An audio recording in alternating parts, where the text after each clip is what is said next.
DBT লিঙ্কটা কি? DBT লিঙ্কটা যারা যারা করোনি এবং যারা যারা করেছো তারা জানো, যারা করোনি, যারা চিন্তায় আছো বা কীভাবে করবে সেটা তাদেরকে আমি আজকে বলছি এই ভিডিওতে। তো ডিবিটি লিঙ্কটা আমি আজকে করে এলাম, কিভাবে করেছি সেটা আজকে আপনাদেরকে বলবো। তো ডিবিটি লিঙ্কটা সরাসরি এটা ব্যাংকেরই কাজ। ডিবিটি লিঙ্ক মানে ডাইরেক্ট বেনিফিশিয়ারি ট্রান্সফার, মানে কোনো টাকা ডাইরেক্ট বেনিফিশিয়ারির মাধ্যমে ট্রান্সফার হলে যেটাকে ডিবিটি লিঙ্কের মাধ্যমে ট্রান্সফার বলা হয়। তো ডিবিটি লিঙ্ক সম্পূর্ণভাবে এটা ব্যাংকের উপর ডিপেন্ডেড। ডিবিটি লিঙ্কটা ব্যাংকের উপর ডিপেন্ডেড।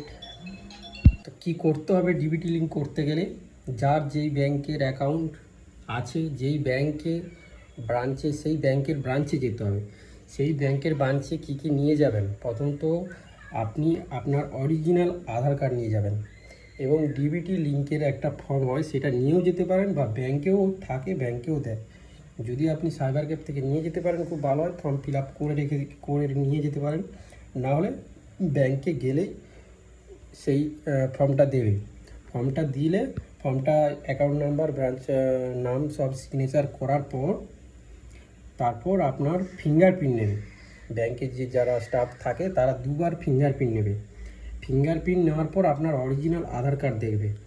দেখার পর আপনার 10 মিনিটের মধ্যে ডিবিটি লিঙ্ক সাকসেসফুল হয়ে যাবে।